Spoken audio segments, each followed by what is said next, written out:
ओम शांति। 13 सितंबर 2023 की मधुर महावाक्य। मीठे बच्चे, तुम्हारा किसी से भी वैर नहीं होना चाहिए, क्योंकि तुम हो सबके कल्याणकारी। वैर रखने वाले को हाफ कास्ट ब्राह्मण कहेंगे। प्रश्न: कौन सी स्मृति बुद्धि में सदा रहे तो निर्भय बन जाएंगे? उत्तर: सदा स्मृति में रहे कि हम सचखंड के मालिक देवी देवता बन रहे हैं। शरीर को कोई मारता भी है, लेकिन आत्मा को मार नहीं सकता। गोली शरीर को लगती है, मैं आत्मा तो जा रही हूँ बाबा के पास। हमको क्या डर है? हम बैठे हैं, छत गिर जाती है, हम बाबा के पास चले जाएंगे। इसमें डरने की कोई बात नहीं, ऐसा निर्भय बनना है। गीत माता ओ माता। ओम शांति। बच्चों ने जगत अम्बा की महिमा सुनी। अब मनुष्य तो सिर्फ गाते रहते हैं। जगत अम्बा के मेले लग रहे हैं। यह फिर है संगम। बच्चों का बाप के साथ मेला। बाप है तो माँ जरूर है। भारत में जगत अम्बा की जीवन कहानी कोई भी जानते नहीं। जगत को रचने वाली अर्थात जगत अम्बा। जगत अम्बा के मंदिर भी हैं। अभी तुम बच्चों को समझ मिली है, ज्ञान का तीसरा नेत्र मिला है। अभी तुम बच्चे जानते हो, जिसका यादगार बना हुआ है वह जरूर सृष्टि के संगम पर आए होंगे। इनको जगत अम्बा कहा जाता है। जगत पिता प्रजापिता भी है ना। इस बेहद ड्रामा का आदि मध्य अंत क्या है और मुख्य एक्टर्स कौन से हैं, यह कोई नहीं जानते। हीरो हीरोइन भी एक्टर होते हैं ना। सिर्फ दो नहीं होंगे, जरूर उनकी सेना होगी। जगत अम्बा की भी सेना होगी। उनको शक्तियाँ भी कहा जाता है। शक्ति सेना नामी ग्रामी है। शक्ति कहाँ से आई? जरूर सर्वशक्तिमान परमपिता परमात्मा से ही शक्ति ली होगी। यह तो सब मानते हैं। ऊंचते ऊंच भगवान है, उनको ही सत्य श्री अकाल कहते हैं। अकाली जो होते हैं वह निराकार को मानने वाले होते हैं। सिख ग्रंथी गुरु नानक को मानते हैं, कहते हैं गुरु नानक देव हैं। उनकी जो पीढ़ी होती है, उनके 10 बादशाहों के नाम भी भिन्न भिन्न हैं। कोई का सिंह, कोई का दास, कोई का चंद भी नाम होगा। सबके नाम भिन्न भिन्न हैं। और अकाली जो हैं वह अकाल मूर्ति को मानते हैं। सत्य श्री अकाल। यह किसकी महिमा की? परमपिता परमात्मा की। तो सिद्ध करते हैं सत्य सिर्फ एक श्री श्री अकाल मूर्ति परमात्मा ही है। तुम कह सकते हो सत्य श्री अकाल। तुम उनको जानते हो, वह सिर्फ अक्षर कह देते, अर्थ कुछ भी नहीं जानते। तुम तो जानते हो सत्य श्री अकाल को, उनकी बायोग्राफी को भी तुम जानते हो। विचार सागर मंथन भी तुम बच्चों को करना है। बाप तो ज्ञान का सागर है, उसने कलश माताओं को दिया है। यह है बड़ी मम्मा और फिर तुम उनके माताएं हो। जगत अम्बा की अनेक बच्चियां और बच्चे हैं। यह जगत अम्बा है, फिर पिता भी जरूर है। तुम जानते हो यह जगत अम्बा कौन है, किसकी बच्ची है तो मनुष्य। 8-10 भुजाएं तो नहीं है।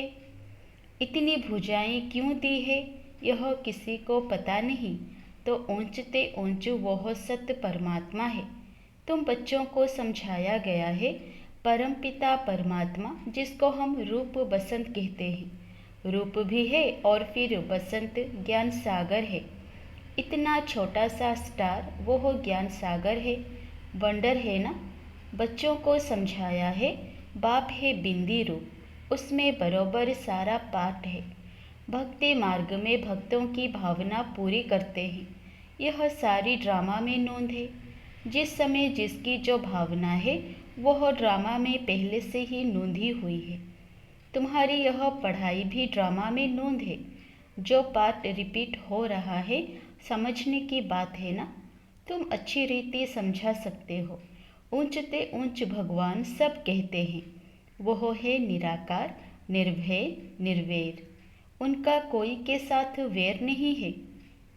तुम्हारा भी कोई के साथ वैर नहीं है, तुम सबके कल्याणकारी हो। अगर किसी का वैर है तो उनको हाफ कास्ट कहेंगे, आधा शूद्र आधा ब्राह्मण। यह विकारों की खाद कंप्लीट निकल जाएगी तब सच्चा ब्राह्मण कहेंगे। अभी तो आधा आधा है। कलियुगी तमोप्रधान संस्कार भरे हुए हैं, वह निकलने हैं। अभी तुमको न देवता न शूद्र न बीच का ब्राह्मण कहेंगे, वह भी संपूर्ण नहीं बने हो। जगत अम्बा को देवता नहीं कहेंगे। जगत अम्बा जब संपूर्ण बन जाती है उसके बाद देवता बनती है, अभी ब्राह्मण है। ब्रह्मा की बेटी सरस्वती है, परंतु यह कोई नहीं जानते। ब्रह्मा कब आया जो मुख वंशावली रचना रची, उसको ही शिव शक्ति सेना कहा जाता है। तो तुम जानते हो वह ऊंचते ऊंच बाप परम पिता परम धाम में रहने वाले हैं। फिर सूक्ष्म वतन में है ब्रह्मा विष्णु शंकर। प्रवृत्ति मार्ग होने कारण वह भी युगल दिखाते हैं, विष्णु को पूरा युगल दिखाते हैं। यह सब बुद्धि में रहना चाहिए। मनुष्य कहेंगे हम एक्टर हैं, तो मनुष्यों को ड्रामा के आदि मध्य अंत का मालूम होना चाहिए ना। ऊंचते ऊंच भगवान कौन है, ब्रह्मा विष्णु शंकर कौन है? क्या और भी 8-10-100 भुजा वाले कोई है? नहीं, यह सब चित्र फालतू है। ब्रह्मा की 100 भुजा दिखाते हैं। अब यह तो प्रजापिता है, 100 भुजा की तो बात ही नहीं। यह सब रॉन्ग है। राइट वास्तव में क्या है वह भी समझना चाहिए। ऊंचते ऊंच भगवान जो परमधाम में रहते हैं स्टार। विष्णु को भी 4 भुजा दिखाई है, 2 भुजा लक्ष्मी की, 2 भुजा नारायण की। जैसे रावण के 10 शीश दिखाते हैं, 5 स्त्री के विकार और 5 पुरुष के। पहले पहले मुख्य विकार है देहाभिमान, फिर और विकार नंबरवार आते हैं। सूक्ष्म वतनवासी ब्रह्मा तो है अव्यक्त, प्रजापिता ब्रह्मा तो यहाँ चाहिए ना। यह जब संपूर्ण बन जाते हैं तो सूक्ष्म वतन में फरिश्ते बन जाते हैं। तुम भी फरिश्ते बन जाते हो। वहाँ तुम्हारा शरीर हड्डी मांस का नहीं होता है, उनको फरिश्ता कहा जाता है। ब्रह्मा तो प्रजापिता यहाँ है, फिर विष्णु 2 रूप से पालना करेंगे। शंकर तो है सूक्ष्म वतन में। यह बड़ी समझने की बातें हैं। इतनी दूरादेशी बुद्धि कोई की है नहीं। तुम्हारी बुद्धि एकदम मूल वतन सूक्ष्म वतन तक चली गई है। सूक्ष्म वतन अब रचा हुआ है। ब्रह्मा विष्णु शंकर की भी रचना हुई है। जहाँ तक आ जा सकते हो तो ऊंचते ऊंच भगवान, फिर ब्रह्मा विष्णु शंकर, फिर यह मनुष्य सृष्टि में देवी देवताएं। बाकी 8-10 भुजा वाले व चंडिका देवी आदि तो है नहीं। इतने सब चित्र कहाँ से आए? तुम्हारे पास कोई हथियार थोड़े ही है। यह सब हिंसक हथियार बेट बनाए हैं। देवता तो होते हैं डबल अहिंसक। सूक्ष्म वतन में कोई हथियार आदि होते नहीं। चित्रों में कितने हथियार दिए हैं। इसको कहा जाता है गुड़ियों की पूजा। ऑक्यूपेशन को कोई जानते नहीं। बाबा आकर ब्रह्मा द्वारा नई रचना रचते हैं तो खुद बड़ा हो गया ना। तुम हो उनकी संतान, पोतरे और पोत्रियां। समझने वाले समझते भी हैं, परंतु फिर यह नहीं समझते कि सबकी मौत होनी है। अभी भी कितने मरते रहते हैं। अखबारों में आदि में कोई दिखलाते थोड़े ही हैं, नहीं तो नाम बदनाम हो जाए। भूख बहुत मरते हैं। एक समय मुश्किल से 2 रोटी मिलती है। तुम बच्चे जान गए हो सतयुग में लक्ष्मी नारायण का राज्य चलता है। 2 भुजा वाले ही मनुष्य हैं। बाकी सतयुग में कोई 8-10 भुजा वाली देवियां नहीं होती है। सेकंड नंबर में है राम सीता, वह भी यहाँ राजयोग से पद पा रहे हैं। कितनी सहज बात है समझने की। बाप कहते हैं तुमने बहुत वेद शास्त्र पढ़े हैं, अब तुम मेरे से सुनो और जज करो। मैं तुम्हें सत्य सुनाता हूँ या वह सत्य सुनाते हैं? अगर वह सत्य सुनाते हैं तो तुम सत्य नारायण की कथा से सत्य नारायण क्यों नहीं बने हो? अभी तुम प्रैक्टिकल में सत्य बाबा से सत्य कथा सुन रहे हो। नारी से लक्ष्मी, नर से नारायण बनने की यह कथा है। जरूर प्रजा भी बनेगी कि सिर्फ लक्ष्मी नारायण जाकर तख्त पर बैठेंगे। यह देवी देवताओं की राजधानी स्थापन हो रही है। फिर सतयुग में आकर राज्य करेंगे। वहाँ राजाओं को लश्कर आदि कोई होते नहीं। लश्कर विकारी अनहोली राजाओं को होते हैं। वह तो हैं होली राजाएं। सतयुग को होली लैंड कहा जाता है। इसको अनहोली लैंड कहते हैं। बहुत पुराने पतित हो गए हैं। नयों को पुराना बनना ही है। शरीर भी पहले नया फिर पुराना होता है। यह तो बुद्धि में बैठाना चाहिए ना। मनुष्य होते हुए भी ड्रामा के आदि मध्य अंत को नहीं जानते। तुम जानते हो ऊंचते ऊंचे शिव बाबा मूल वतन में रहते हैं। उनको निराकारी दुनिया कहा जाता है। आत्माएं बिंदियाँ भी वहाँ रहती है, परंतु बिंदी रूप ही है। बिंदी रूप ही दे तो कोई समझ कैसे सके। बिंदी की पूजा कैसे करेंगे।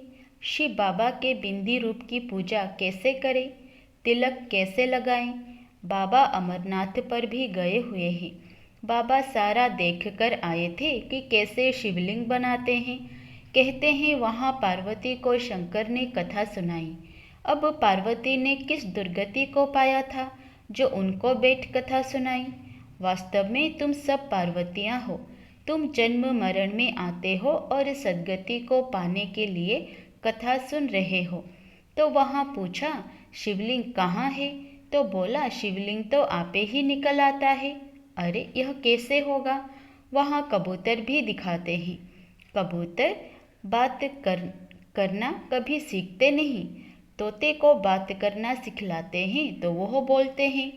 कंठी पड़ जाती है। तुम ज्ञान की कंठी पहनते हो। तो बाबा ने समझाया है ऊंचते ऊंच तो है शिव बाबा, फिर ब्रह्मा विष्णु शंकर। प्रवृत्ति मार्ग दिखाने लिए विष्णु को 4 भुजाएं दिखाते हैं। यहाँ मनुष्य सृष्टि में ऊंचते ऊंचे लक्ष्मी नारायण और उनकी राजधानी, फिर राम सीता की डिनाइस्टी। यह होली डिनाइस्टी पूरी होती है। फिर रावण राज्य शुरू होता है। फिर सबको पतित बनना ही है। बाकी हाँ, पिछाड़ी में जो नई आत्माएं आती हैं उनका कुछ प्रभाव निकलता है। किसी का सतो प्रधानता का, किसी का रजो तमो का पाठ है। यह बेहद का ड्रामा है।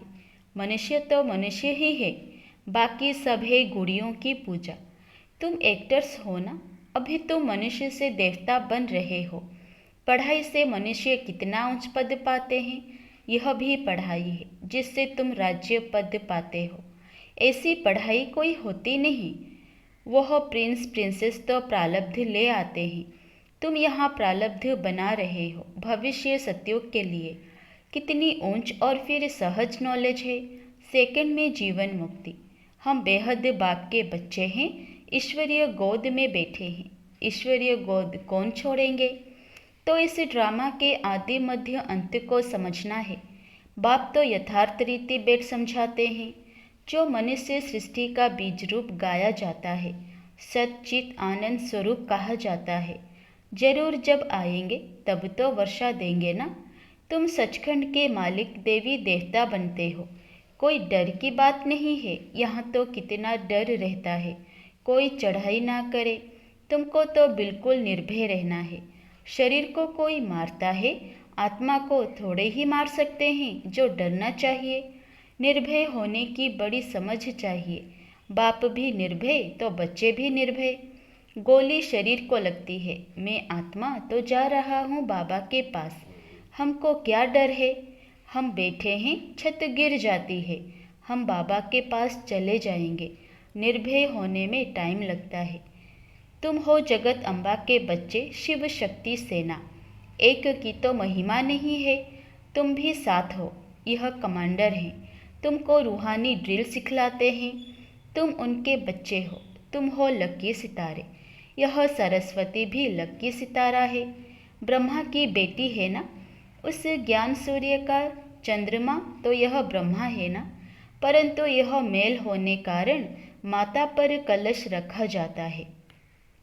अच्छा, मीठे मीठे सिकिलधे ब्रह्मामुख वंशावली ब्राह्मण कुल भूषण स्वदर्शन चक्रधारी बच्चों प्रति माता पिता बाप दादा का दिल व जान शिकवा प्रेम से नंबरवार पुरुषार्थ अनुसार याद प्यार और गुड मॉर्निंग।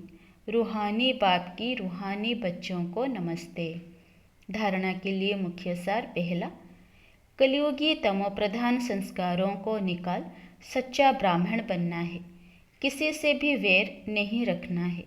दूसरा, निर्भय बनने के लिए आत्म अभिमानी रहने का अभ्यास करना है। हम शिव शक्ति सेना है, हमें तो सचखंड का मालिक बनना है, इसी नशे में रहना है। वरदान, कलियुगी वायुमंडल में रहते हुए उसके वाइब्रेशन से सेफ रहने वाले स्वराज्य अधिकारी भव।